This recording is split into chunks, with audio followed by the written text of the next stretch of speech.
নির্বাচনের মৌসুম শুরু হয়েছে।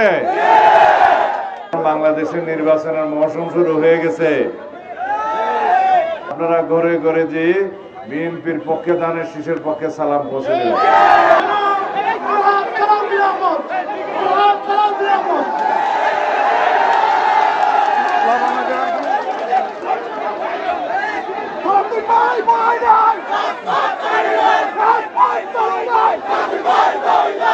প্রিয় ফোটাখালীবাসী, আসসালামু আলাইকুম।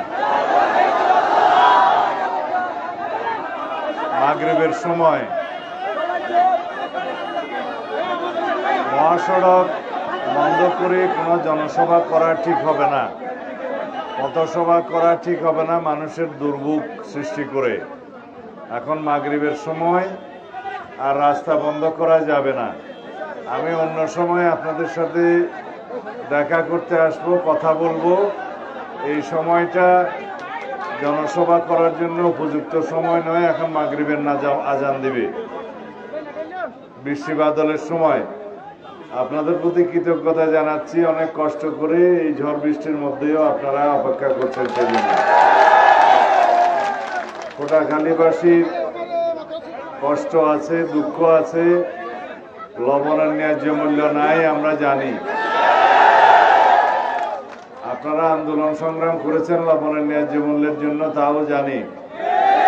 সরকারের কাছে আমরা নিবেদন করেছিলাম,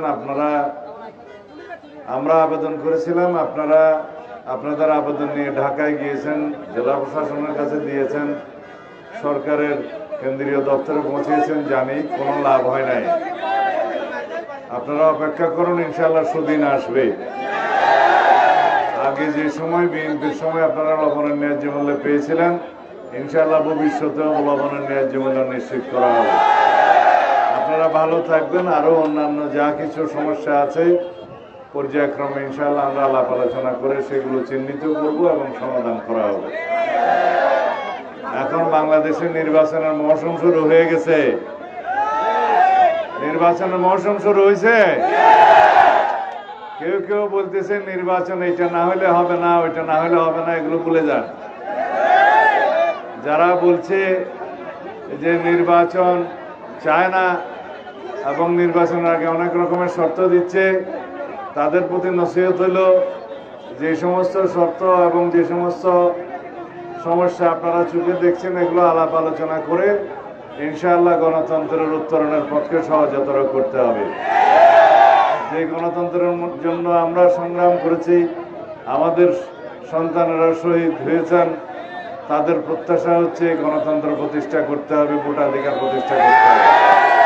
বিগত 16-17 বছরে মানুষ আন্দোলন করেছে, সংগ্রাম করেছে, রক্ত দিয়েছে, শহীদ হয়েছে এই গণতান্ত্রিক অধিকার প্রতিষ্ঠার জন্য।